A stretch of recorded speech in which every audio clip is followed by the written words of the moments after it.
nothing, right? Everything kind of, right? It's too bad because there should be more people there, as usual. But, you know, it's just, I like to pose these groups anyway. We really have a breakthrough here, like really a healthy instrument.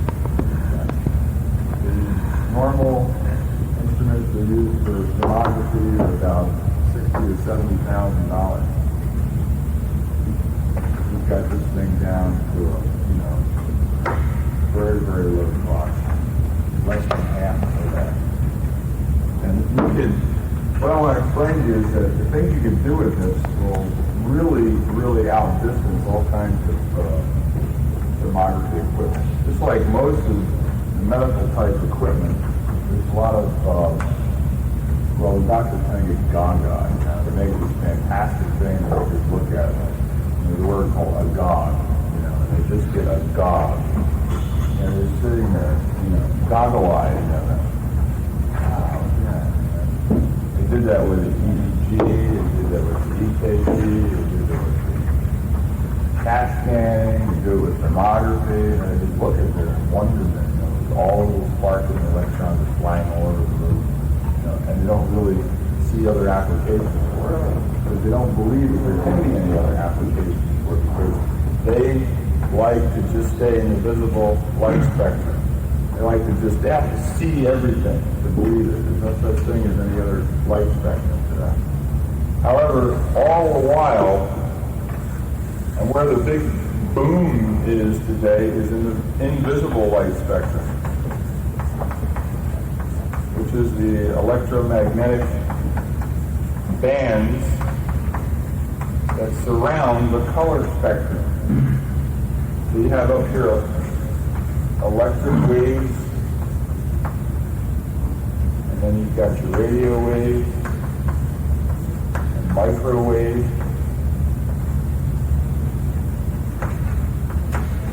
Each wave is larger than the last. Micro meaning small, micro. Then you got infrared. Then you've got the color spectrum. Now, in our science, this area is predicted because this is the future. Because these areas up here is where thought comes from. Alpha waves are 8 hertz, 8 cycles a second. That's alpha. There are people talk about alpha state. I'm putting you in the alpha state. Why does it feel so good? Because the person is probably somewhere in the microwave state. They're probably feeling so incredibly tense, and we talk about a density factor. See, a human mind operates at very, very low frequency. It likes to think of very, very low frequencies, very, very broad frequencies. Now, when you talk about a 60-cycle wave, which means that the pulse beats are 60 cycles per second, which is kind of fast, really. What you're getting in here in the fluorescent light. You ever notice that buzz? That buzz like that? Right? That's 60-cycle buzz. It's a little aggravating. You know why? Alpha is 8. Alpha is like when you're really kind of mellow, you know? Well, if you're at 60 cycles, you're paying attention to the 60-cycle buzz. You're not in alpha. You're going into the electric. Makes you a little nervous. You know? The guy over at the foundation, he's got a classroom and it's got a gigantic fluorescent lights and people are trying to study it and and they're trying to use alpha, you know, at 8 hertz to study, and they're getting this buzz, you know, and then you wonder why they can't learn anything. Because their environment is polluted with sound. Now, it's really interesting. When you think a thought in alpha and then want to speak it, you go to 880 hertz. That's the norm for the vibration of the voice. Now, it just so happens we have the Voiceprint here, too. He's not here. Isn't there somebody else here? Rosemary. No. Dr. Steinlein. And did you get the names of these fellows from that? Dr. Bastown and... Oh, okay.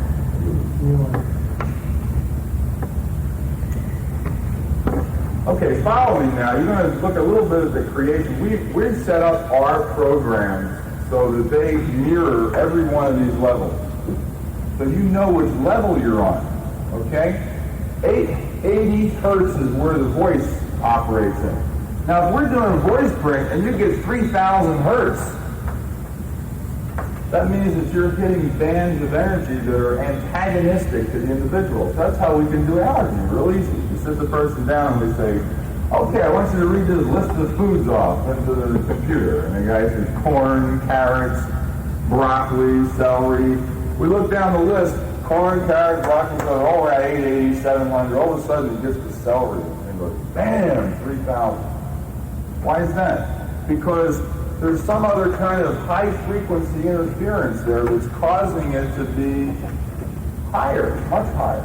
Well, what does that mean? What does higher mean? So what? What's this got to do with this? Well, when you get to the color spectrum, when you get to this stuff, you see this here? I mean, the stuff that's got solidity, I mean, it's really powerful. This stuff vibrating into the trillions, okay, beyond the trillions. I mean, you're getting vibrations like 1 times 10 to the 12th power vibration per second. That's a lot to squeeze into a little space of time. Whereas up here, a thought is running around 8. Now, when you say 8, if you're talking about numbers, we're talking about pressure, basically. We're just talking about something that, for the lack of a better description, okay, we'll just say, if you can't visualize what it would be, just look at that dot, and that's one of them, okay? In other words, if you're talking about corn, that's a corn dot. And if you're talking about apples, that's an apple dot. And if you're talking about peaches, that's a peaches dot. Or that's a lover dot. Or an ex-lover dot. Or whatever you want to assign to that dot, that's what it is. So when we talk about frequency, every different frequency has its own track. Yeah? Can I ask a question? Okay. This is my first seminar, so I'm sorry to interrupt, but I It'll be punished later. Okay. My background is audit, and I didn't understand something that you said.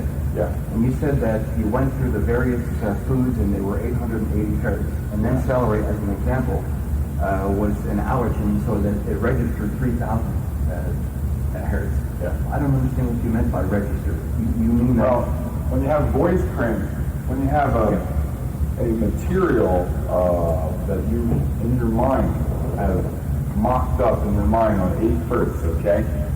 And when you go to create that, you've got to send a signal from up here to down here to vibrate your vocal cords. In other words, if I have an allergy to celery, you would be saying the various words. Yeah. And when you begin to celery, what happens? When you come to celery, the machine picks up kind of like a disturbance of density. A machine connected to me? Yeah. You're talking to the microphone. I would say the word celery? Yeah. Into a voiceprint analyzer. Oh, my. In other words, you sit there and our machine will pick up the differences between your thought and its registry in voice. In other words, what we're trying to do, as I'm trying to explain here, is that what we're trying to do is we're trying to cover everything for you. When you go to get your blood test done or you get some of these other tests done, you're basically working on the light spectrum. You know, let's face it, they got to see something in there. I mean, something's got to be visible. You go to see a doctor and there's a bump or a lump or there's a tumor or there's a big black mark on your face or there's a wart sticking out someplace or something like that. Well, then he's in the visible light spectrum saying, my God, look at that thing. What do they want to do? They want to excise it right away. And they want to chop it off. I won't let him take mine. I've got a couple of words, believe me, there's no way. They're not going to take my word away because that's a lot of information. It took a long time to get to that visible light spectrum. There's a lot of data in that word. Anything that becomes visible in the body that's not supposed to be there, it's got a lot of information in it. A ton of information. But I'm trying to give you a flow chart of how it gets that way. Okay? We're looking at up here now, 8 hertz we're using as alpha, which is the designated.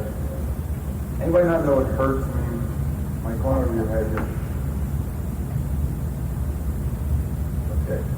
Let me just back up a little bit. We can just clear this up. I think you'll feel a lot better than you know what happens is you start talking and you start saying 8 and 9. If I lose you in the beginning, you're finished for the rest of the seminar, okay? Let's just go back to a little bit of history. Okay, in 1865, a man named Heinrich Hertz discovered the electromagnetic spectrum, okay? And all this spectrum was basically, for years, for thousands of years, people postulated what the universe was made up of. They looked at it, walking around, they bumped into something, they said, gee, what is that? If it was a chair, they said it's a chair, somebody come along and say, oh no, it isn't, it's actually 2 arms, a back, and a seat. And then somebody else would come along and say, oh no, it isn't, it's actually covered material with stuffing and etc. And then somebody said, oh no, it isn't. It's actually something smaller than that. And then the real postulates were made about the atom about 3,000 years ago in Greece. I mean, they were really into it. They knew that there was something real tiny that went up that's going to make the universe. But it took till about 1865 to get the idea of the fact that these atoms came and went at certain rates, okay? Or atoms, whatever you want to call them. Of course, they didn't crack the atom till when? 1940s, right? That's when they actually busted through the atom. Because up until then, everything was this theory that there was something else, even smaller than the atom. But the point I'm trying to make is that all they came up with was the characteristics of 2 basic structures in the universe, or 2 basic ideas, really, more than structures. And that idea was that you can either have something there, which is we call pressure, or you can have nothing there, which we call space. And it's that simple. And today, we call it positive and negative. We call it acid and basic. We call it yin and yang. There's so many different terms for it. Okay, now, how yin is your yin and how yang is your yang or zhang or whatever you want to call it depends on the frequency. You see? In other words, how much acid is there? How much pressure is there? How much? In other words, this is where these numbers come into play. These numbers here will tell you just how much pressure it takes to make a diamond. You get a diamond, you look at your finger and you say, hey, I got a diamond, it's worth $4,000. But what that thing is saying is that it took a hell of a lot of pressures to make that into a physical reality versus just an idea.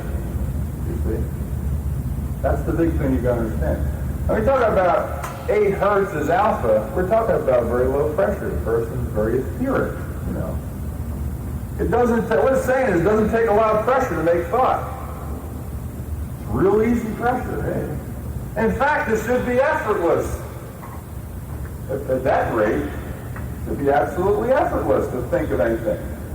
But how many of us can't think, or it's hard to think?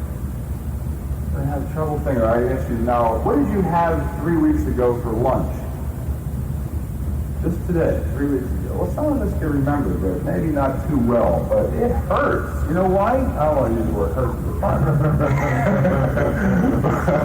But it really hurts because what happens is along the way in the creation of thought, people have a tendency and a desire to make it solid. let's say, for instance, you say, I want a new car. Well, you would like that thought of a new car to appear instantaneously.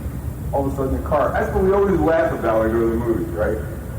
The magician who comes in and says, boy, I wish I had a horse. All of a sudden, a horse appears. Everybody laughs. Oh, that's impossible. You can't. It takes a long time for thought to make a horse, or to gather all the horses together to even get a horse, much less create one. I mean, that was a horse that already existed, not one that the guy made out of his mind. So, you got to understand this idea of pressure to get where we're going, what we're trying to analyze. People are really, really interested in changing a lot of the way they look. But let's face it, a lot of the stuff all the way up the line is bugging them they would like to get rid of too, like pains and sensations. Who can see one? Person comes into your office and says, hey, doc, I got this terrible pain in my head. It's a headache. And he says, where? I don't see anything. You even push it and hit it, but there's nothing there. You're talking about electricity, right? You're talking about something that's not visible. It's in the invisible light spectrum. So these are the things you got to understand. Otherwise, you're going to get very, very uncomfortable and nervous and upset because you yourself will have the difficulty of being able to think of what I'm talking about because you won't see it because it'll be invisible to you and you're not able to effortlessly make a picture of it when I talk about it, right? This person okay, but anyway, this is the point, is that once you understand this basis, nobody can touch you. This world is so screwed up. I mean, it's unbelievable because we as health practitioners and other health practitioners are so bent on having to see what it is first. How many doctors you go to, the guys that say, Doc, it hurt my wrist is handsome. Well, let's watch it and see what it does. What do you mean watch and see what it does? Let's get rid of it. It's killing me. So what happened is over the years we've had to develop these arcane drugs to get rid of pains and sensations that doctors can't see. So, the point that I'm making is, if you get away from this band of energy and start working up in here, you're going to get rid of a lot of poisons way before they even happen. Long, long time before they even happen. Now, you don't even want to talk about these bands down here. That's a whole nother, that's for the real, that's for the upper level, upper. We get into UV, and you get into X-ray, which lots of doctors like to play with, and gamma, and cosmic.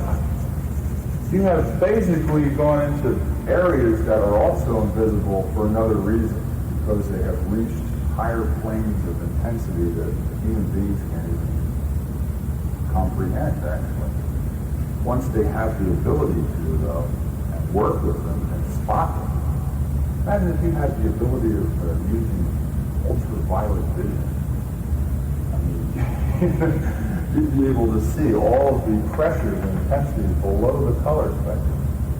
Now, what we're working on, what we have worked on, is developing programs to cover every level here. We'll find out where you're stuck. Don't worry. If you're stuck up here on the alpha, not too many people are stuck in alpha. Although SAF really hits that a lot. It hits the alpha area. And then also will pick up energies that have dropped into other bands or wavelengths, you see. It's the way the program has been set up with its electric chains. And I have to show you that. Some people, again, we run into the problem where we have some people who have been here several times, some people who have been here many times, some people who have been here for the first time, so we got a little bit of a mix. SAF is a symptom awareness format, okay? And that's used for subjective only. It's all mental. And why is it that I go to some doctors, they do an SAF and they get all excited. They go, oh my God, this is unbelievable. Another doctor is horseshit. You know why? He's down here. Doesn't even hit him. He doesn't care. He's like, oh, you're talking about symptoms. Can't tell you anything. It's ridiculous. Well, it depends on where you are. It depends on where your head is, right? Today, we have brought with us the Voiceprint analyzer to cover the bands of energy between 880 and about 3,000. I have yet to see anybody go to 3,000. If they did, if they said carrots and hit 3,000 or more, I gotta say that, I want to step back because this is out of the male and female voice range by about 800 cycles. The female voice range ends at about 2,200 cycles. So when you get into 3,000, it's not even a voice. It's up into the piccolo range. Piccolo is not here. We have a lady that we're connected to, Rosemary Piccolo. So we don't want to get anybody into 3,000 before she gets here. But anyway, the point is that you cannot understand or even comprehend. Well, wait a minute. I heard the person say carrots in a very baritone voice. Carrots. Bam, it's 3,000. Well, the reason why is we discovered that when a person speaks, they have several layers of voice. They have a synthetic voice. They don't have one voice. They've got several voices, just like a harp. If you play a tune, there's several strings you have to pluck. Okay? Some of these voices are connected to higher frequencies, and if they're struck too hard, man, oh man, you're going to get some tremendous readings in there. And what's neat about it is we do some programs where, let's say, we're wondering, what's the matter with the person? Why are they upset? Well, we just run what we call a hello program. The person says hello to a certain area of the brain, and then opens that file up and then reads a list off of all of the possible upsets. And then the one that hits 3,000, boy, that's the one that's really putting the pressure on them. Because we're all interested in that pressure, because pressure means something's being done to me. If you, on a mental basis, aren't running around 8, 9 hertz, which you should be. Now, of course, as you get stronger, more powerful, you start going around 1 hertz, you start going around 0.2 hertz, your cycles get so large, and consequently your wave pattern so large that you start to see the big picture. And a lot of phenomenon starts to occur. And the phenomenon is that time seems to move very swiftly. Things seem to happen very effortlessly, swiftly. You say, gee, I really love to have a new car, and I'd like to have a bathtub with a golden seat on it, and everything you wish will come to pass. The reason, the opposite, and of course the reason why people don't get what they want is because they're driven in too much into the pressures of the environment. And the phenomenon of that is that time seems very slow to them. Things don't seem to come out the way they want them to, and they're very pressurized. Very difficult for them to gain any advantage. Like, let's say if they want to sit down and write a book, for example. And I had to fight this a lot myself, because I do a lot of writing. And there's sometimes when I'm writing, I talk to the tape, and I tape, and I look at the watch, 10 minutes went by. Oh my God, I thought I'd been here for an hour and a half, 3 hours, and there's only 10 minutes went by. It's because what I'm talking about is very pressurized. And I'm talking about something very etheric and very airy and erudite and large. It covers a big expanse, like talking about the effects of pollution on the planet or something like that. Well, and then time seems to move more swiftly and effortlessly. You see? A lot of it has to do with just normal physics. Okay, I want you to be totally honest with me. How many people have I lost?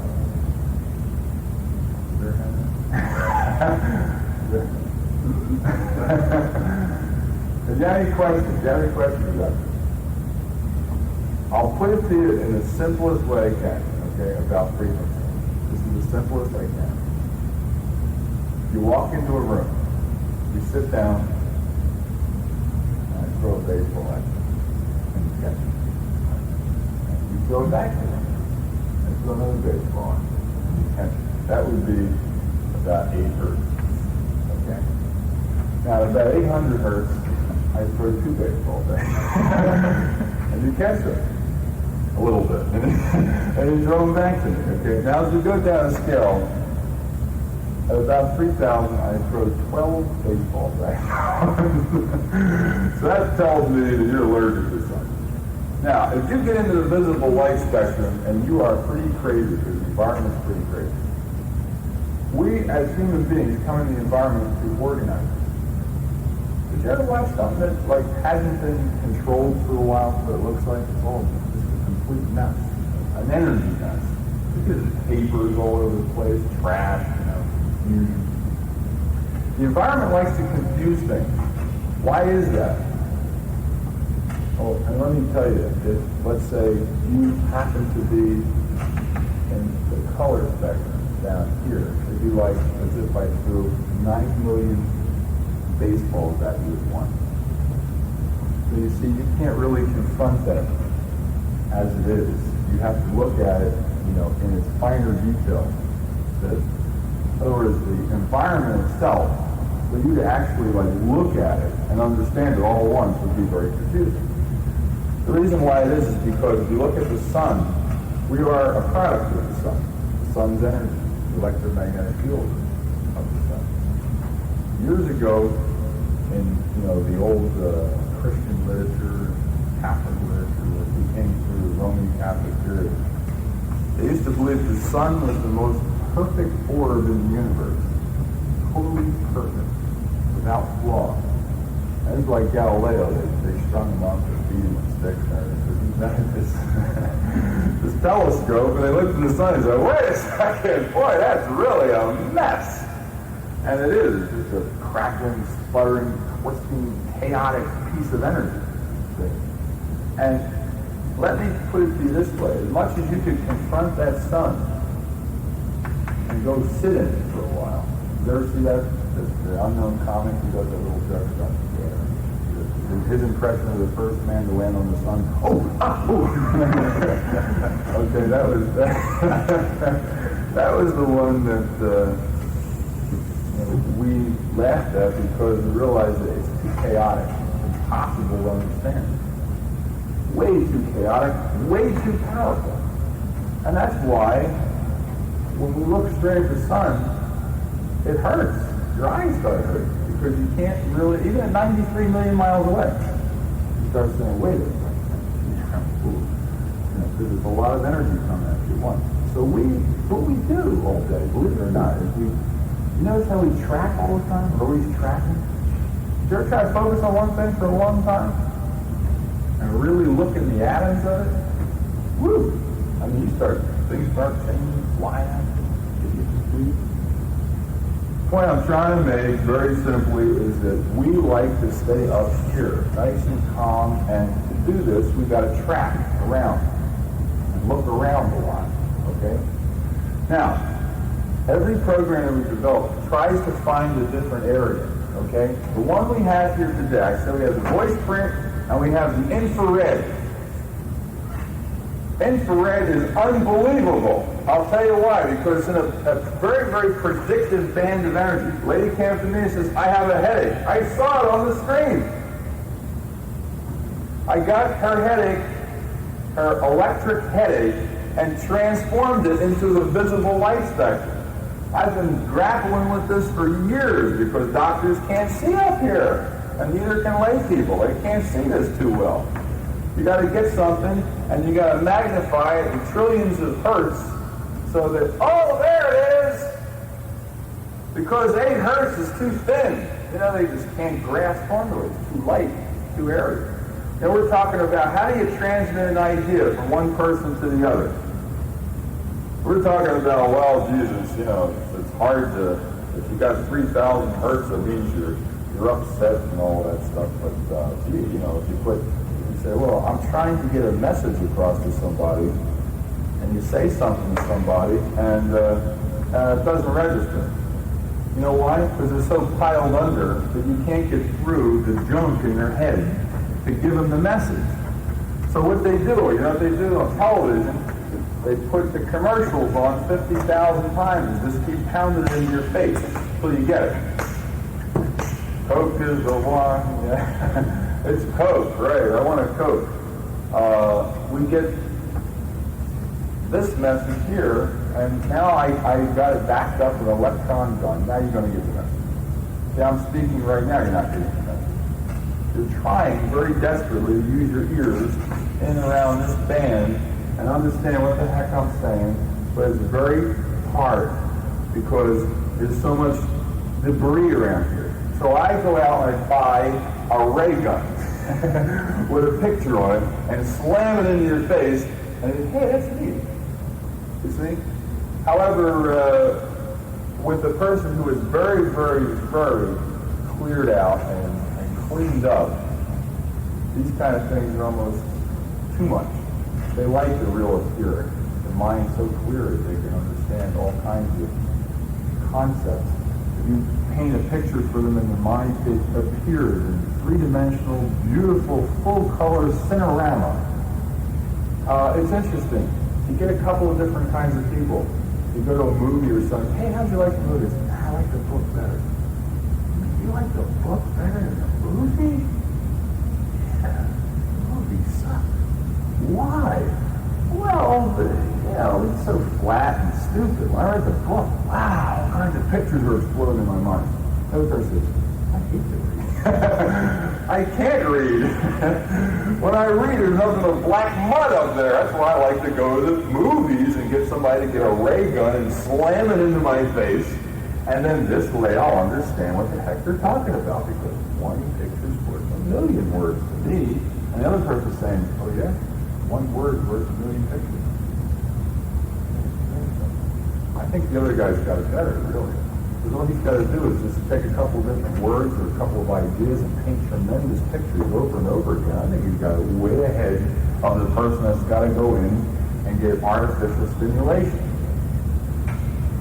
But be that as it may, I think that the infrared, as it is, can generate millions of ideas and pictures to people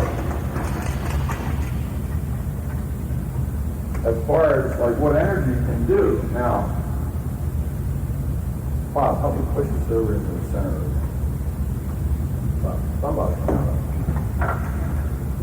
help me just move this over. Don't watch the wires. Okay, hold it.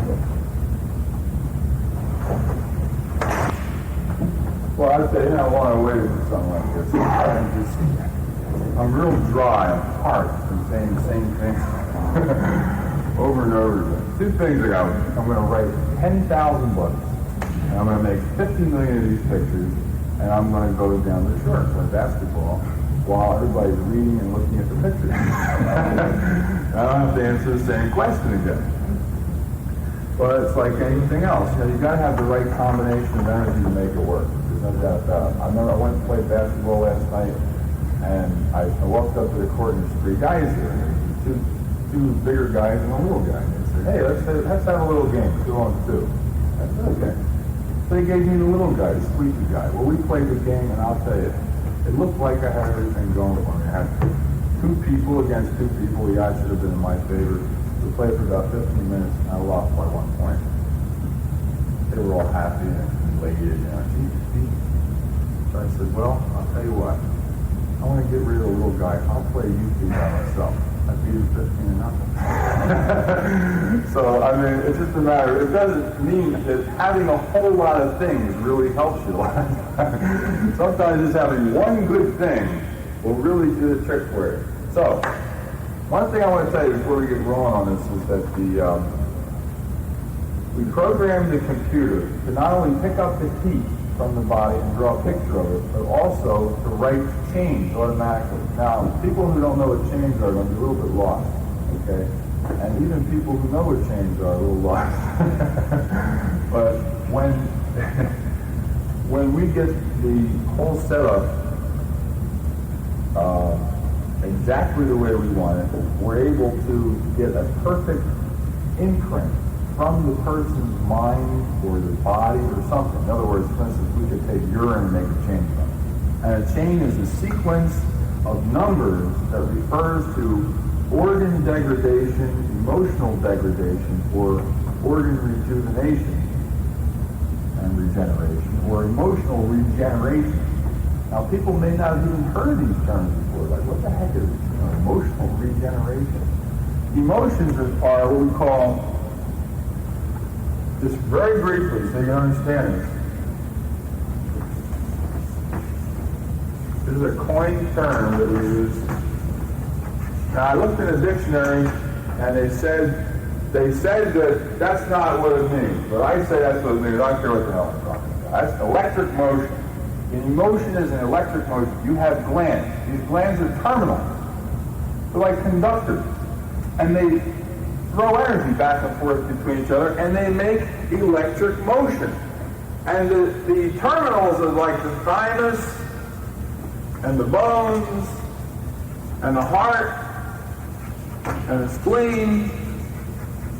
Doing stuff to run your body makes a type of electric motion that you could spot and say, hey, that guy's got allergies, or, you know, I'll bet that person has just broken up with his best love because of this electric emotion. You know why? Because the glands are going to make that person demonstrate that electric motion, and it's going to be an emotion. And they're going to be antagonized as hell first. Really antagonized kind of person. Somebody's just going to be looking for a fight. Then they're going to be kind of rejected and morose. Going to be sad about the love they lost. And they may even have some pain. And then again, they may return to a state of aggressiveness. Now, if you see that pattern in somebody, you say, geez, what's the matter with that guy? One minute he's arguing, the next minute he's asking for forgiveness, the next minute he's arguing, and he's asking for forgiveness. What the heck does that mean? Well, it means something, for God's sake. But I'll tell you what, you go to 50 doctors, and 50 out of 50 will tell you, take a Valium. Or take something, you know, to squash it. I don't want to squash it. Don't take my wart away. You know, I want to see what it is.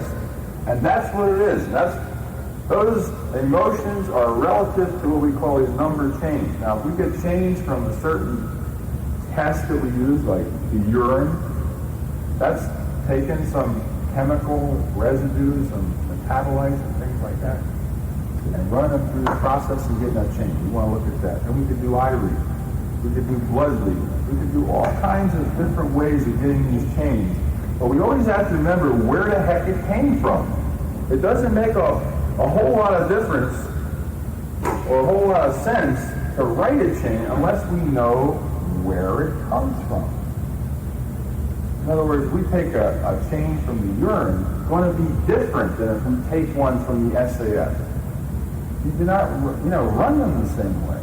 An SAF chain, symptom awareness format, is from the subjective. It's a mental one. And the urine chain is from the objective. It's from urine.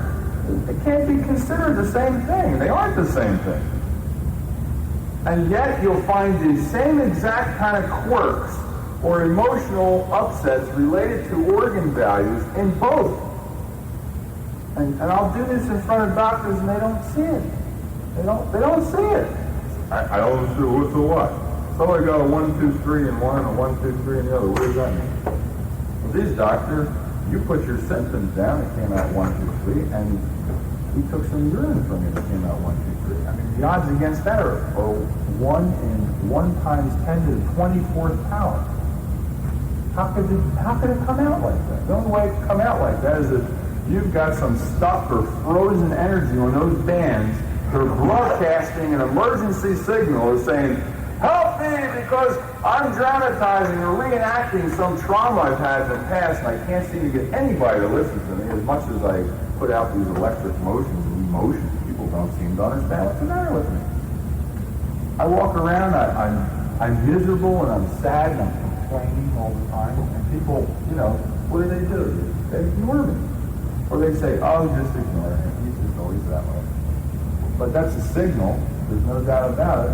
They're putting out some kind of a signal to try to tell you something, But we all ignore everybody. That's what we do all day long. There he goes again. Come on, please. Nothing you can do about it. Somebody goes in a jealous rage, shoots 5 people, and they put them on the news. And what do they say about it? Do they give you the chain of sequence of emotions? Do they tell you how they could have handled it? No, they just report it. 5 people are dead tonight, and 1 critically wounded because so-and-so had a jealous rage. And now the weather. Everyone goes, well, why? You know, why did he have a jealous rage? I'm wondering, geez, what made that guy do that? You know, he was a very quiet man. Nobody really knew why he no, just never said much. Well, Jesus, that's a symptom, you jerk. Man never says anything, you know. Never says anything, then scratches himself profusely, then never says anything. You know, that's the sequence. Anyway, we're going to get a volunteer. Who wants a volunteer over here? Anybody? Okay, we got a volunteer right here. We're going to do. We are going. Oops. I just had enough. I just got a flat tire. Got a flat tire. That's going to come out of a flat tire in the parking lot. 117. And okay, now. This might go a little fast for you. The way we usually get this kind of information is by doing like a symptom awareness format or something like that, which is, you know, sit down, a guy sits down for 10 minutes and fills out a questionnaire, or you pee in a cup and you sit there for 20 minutes and find through the color and this doesn't do that. It doesn't. It just takes the heat and goes bang, that's what's happening. See? That's what makes it a little bit easier. Okay, now, what we do is what we're going to do first is the right hand. Okay? And what are we looking for here? Well, let's face it, the right hand is the hand that comes, we have 2 sides of the body, but we consider the right side of the body as the stabilizer. Okay? You say this side is trauma, I just want to see if it comes up. But you split it right down, you know, going down to the medial aspects to the right side, you're definitely looking at what we consider as the stabilization side of the body. The body is grounded. And the left side is the torque. That's where the heart torques that energy out. Okay, the right side is the liver. The liver holds all of the energies that the person needs to exist. That's what I call a liver. If you don't have a liver, you're dead. The less liver you have, the more dead you are. That's simple. Okay, now, what we got to do is we have a Fahrenheit gun here. This is a Fahrenheit. Let me see your right hand. And we scan up and down a person's hand to get what's very important in this science is the actual bandwidth of heat. Now, everybody should have a bandwidth of about 2 degrees. In other words, from the top of the body all the way to the toes, it's going to be about 2 degrees difference. Most people have about a 20-degree difference. That means they're really screwed up. All right. What's happening is the energy from the 8 hertz up here is degrading very rapidly. A very powerful person's 8 hertz all over. The whole body's just encased in this electroplasmic field. It's fantastic, and the person just glides along effortlessly. Well, that 8 hertz up here quickly degrades into heavier positive energies and negative energies, and the person starts showing all kinds of anomalies of temperature. And this gadget can pick it up. This is not a medical breakthrough. They've been doing this for 40 years. But the technique that we're using is. They've never done this before. So, scan it over again. He's running about anywhere from, let's see, 90 to about 85 to 90, we use the bandwidth. So it says floor, we type in 85, and then it says ceiling, we type in 90. Very simple. And then we put the delay on. Now the delay is really interesting. We could use a lot of different things. We could use a keyboard trigger, or we could use a trigger right off the gun to input the information. But I like to use the delay because it gives you about 2 seconds between each reading. I'll put a 2 in, or I could reduce it to a half a second, but I got to go real fast all over the hand. I got to be real swift and accurate. 2 seconds gives me enough time. So in your hand, just hold it out there for a second. It's going to give you new coordinates. And here's a coordinate right here. If you can see it on the